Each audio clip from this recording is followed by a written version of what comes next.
Hello everyone, welcome back to the Harshit DSC classes. ఈరోజు మనము ఈ వీడియోలో వచ్చేసి మెథడ్స్కి సంబంధించినటువంటివి ప్రాక్టీస్ బిట్స్ చూద్దాము. సో అవి ఏంటివి అంటే సోషల్ మెథడ్స్. ఈ రోజు నుంచి వచ్చి మెథడ్స్కి సంబంధించినటువంటి ప్రాక్టీస్ బిట్స్ కూడా ప్రతిరోజు అప్లోడ్ చేస్తాము. సో ఎందుకు అప్లోడ్ చేయట్లేదు వీడియోస్ రెగ్యులర్గా అంటే చాలామంది చూడటం అయితే మానేశారండి వీడియోస్. సో వీడియోస్ చూడడం కాదు, ప్రిపరేషన్ కూడా ఆపేశారనమాట.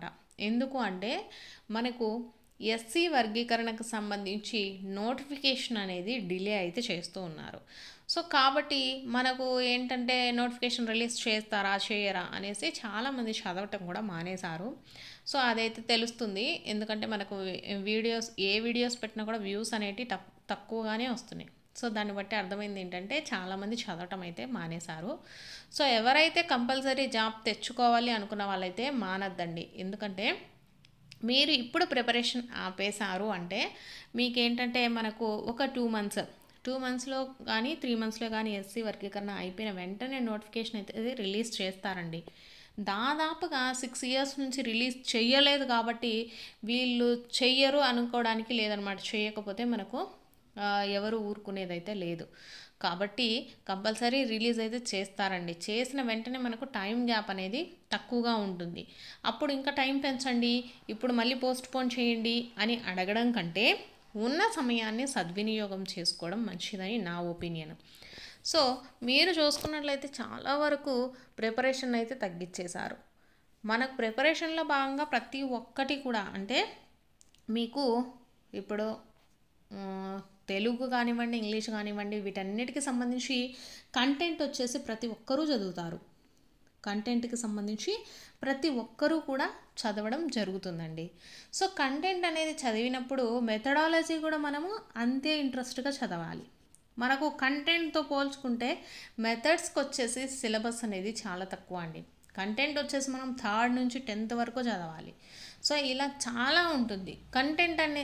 మనకు మెథడ్స్ ఎలా ఉంటుందండి, ఒక క్లాస్లో ఒక టెక్స్ట్ బుక్ మాయనే ఉంటుందన్నమాట. మెథడ్స్ కూడా మనకు వెరీ వెరీ ఇంపార్టెంట్ అండి. ఎందుకంటే మనకు ఈజీగా మనకు తొందరగా నేర్చుకోవచ్చు మెథడ్స్, అలాగే ఈజీగా కూడా స్కోర్ తెచ్చుకోవచ్చు. కంటెంట్ వచ్చేసి నువ్వు 3rd నుంచి 10th క్లాస్ వరకు చదివితేనే నీకు వస్తాయి మార్కులు.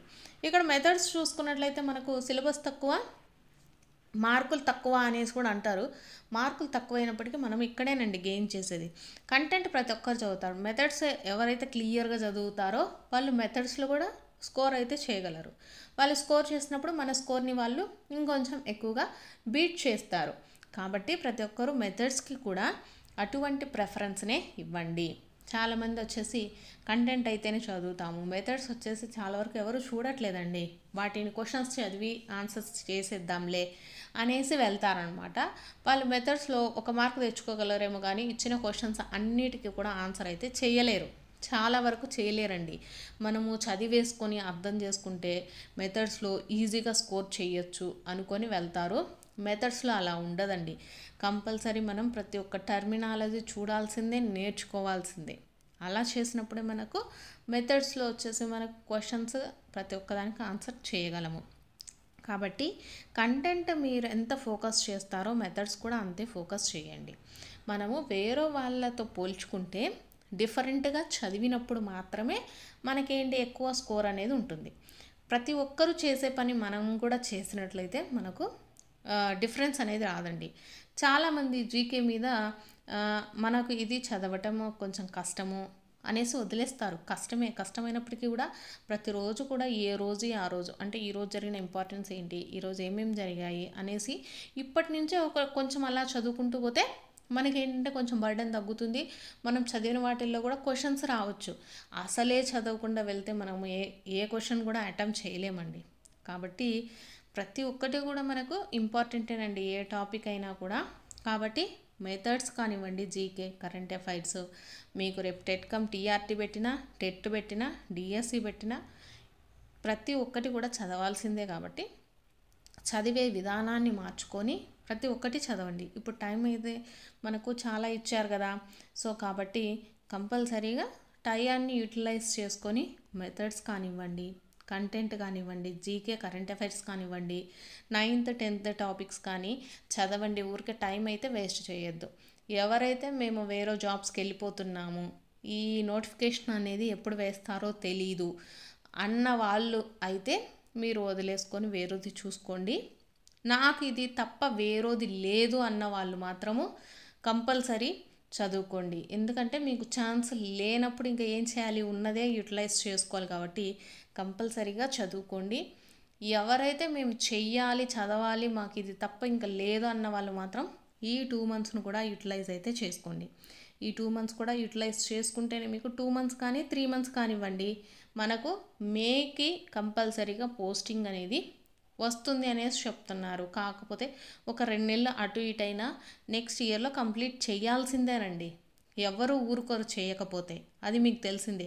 5 years నుంచి మనకు ఇప్పటి వరకు కూడా ఏ నోటిఫికేషన్ లేదు. కాబట్టి ఇప్పటికీ కూడా ఇలానే ఉంటే మనకు కుదరదు. కంపల్సరీగా జాబులు అయితే వేస్తారు, నోటిఫికేషన్ ఇస్తారు, ఇవ్వాల్సిందే. కాబట్టి ఈ టైంని కూడా యూటిలైజ్ చేసుకోండి. చాలామంది వచ్చేసి 9th 10thకి సంబంధించి నోట్స్ ప్రిపరేషన్ కానివ్వండి, ఇవి అసలు చదవలేదు అనుకున్న వాళ్ళు కంపల్సరీ ఇప్పుడు నోట్స్ ప్రిపేర్ చేసుకునేంత టైం ఉంది. నెక్స్ట్ చూసుకున్నట్లయితే మీరు నోట్స్ ప్రిపేర్ చేసుకోవచ్చు, అలాగే రివిజన్ కూడా చేసుకోవచ్చు. ఫస్ట్ టైం రాసే వాళ్ళు కూడా నోట్స్ ప్రిపేర్ చేసుకునేంత టైం ఉందండి. ఇప్పుడు మనకు ఆల్మోస్ట్ 2 to 3 months అనుకోండి. నెక్స్ట్ వచ్చేసి మనకు నోటిఫికేషన్ రిలీజ్ చేసినా కూడా 45 days ఉంటుందన్నమాట. సో కాబట్టి మీకు టైం అనేది ఉందా లేదా? ఉంది కదా. ఎవరైనా కొత్తగా ఇప్పుడు జస్ట్ టెట్ క్వాలిఫై అయిన వాళ్ళు కూడా మీరు నోట్స్ ప్రిపేర్ చేసుకోవాలనుకుంటే, మీకు ఇది తప్ప ఏమీ లేదు అనుకున్న వాళ్ళు, అంటే మాకు ఎటువంటిది లేదండి, ఇదొక్క జాబే కంపల్సరీ చదవాలి, మాకు తెచ్చుకోవాలి అనుకున్న వాళ్ళు కంపల్సరీ కూర్చోవచ్చు. నోట్స్ కూడా రాసుకునే టైం ఉందండి. సో కాబట్టి ప్రతి ఒక్కరు కూడా క్లియర్గా రాసుకుంటూ, క్లియర్గా రివిజన్ చేసుకుంటూ ఉండండి. ఇంకా మనకు టైం అనేది ఉందిలే, చదువుకోవచ్చులే అనుకుంటే మాత్రం కుదరదు. సో కాబట్టి ప్రతి ఒక్కటి కూడా చదవండి. సో దీంట్లో భాగంగా చాలామంది వచ్చేసి మెథడ్స్ అనేది అడుగుతూ ఉన్నారు. సో మెథడ్స్ వచ్చేసి కంపల్సరీగా అన్నీ చదవాల్సిందే అండి. టాపిక్ చదివిన తర్వాత దానికి సంబంధించినటువంటి ప్రాక్టీస్ బిట్స్ చేస్తేనే మనకు తెలుస్తుంది అన్నమాట. ఊరికే చదివినా సరిపోదు. ఒట్టి ప్రాక్టీస్ బిట్స్ చేసినా, ఎన్ని ప్రాక్టీస్ బిట్లు చేసినా కూడా మనకు యూజ్ అనేది ఉండదు. ఫస్ట్ మెథడ్స్లో ఉండే కంటెంట్ చదవాలి. అంటే మెథడ్స్కి సంబంధించిన టాపిక్స్ మొత్తం క్లియర్ చేయాలి. అసలు దీంట్లో ఉండేటివి ఏంటి, అసలు ఆ టాపిక్స్ మొత్తం చదివిన తర్వాత ప్రాక్టీస్ బిట్స్ అయితే చేయండి. సో దీంట్లో భాగంగా ఏంటంటే మెథడ్స్కి సంబంధించి ఒక్కొక్క రోజు, అంటే ఒక రోజులో ఒక 2-3 వీడియోస్ ఓన్లీ 10 minutes మాత్రమే అండి.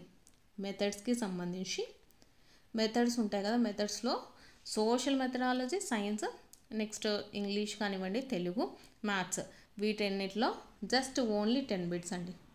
10 minutes మాత్రమే ప్రాక్టీస్కి అయితే వీడియోస్ అయితే చేద్దాము అనేసి అనుకుంటున్నాను. అంటే జస్ట్ ఒక 10 minutes అయితే మీకు చెప్పడం జరుగుతుంది. వాటి ఆన్సర్స్ లాస్ట్లో చెప్తాను. సో మీరు ఈ 10 minutesలో 5 bits చేస్తున్నారా, లేకపోతే 3 bits చేస్తున్నారా, మీకు అసలు ఎన్ని బిట్లు చేయగలుగుతున్నారు అనేది మీకైతే తెలుస్తుంది అనమాట.